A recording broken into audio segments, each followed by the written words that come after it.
gülen atam, her çağıranda gelen atam.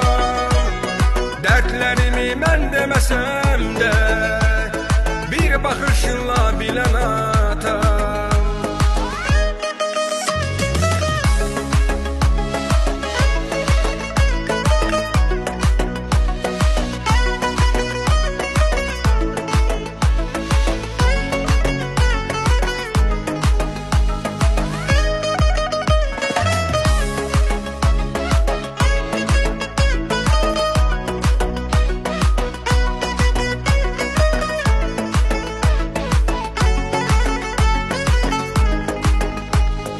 Kollarımın kuvvetini atam, dizlerimin takatini atam.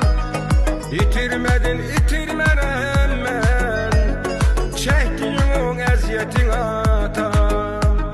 Yoksulluğa sığınmayan atam, bağışlayan anlayan atam.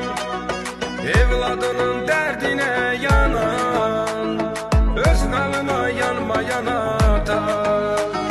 Gemler içinde gülen atam, her çağıranda gelen atam. Dertlerimi ben demesem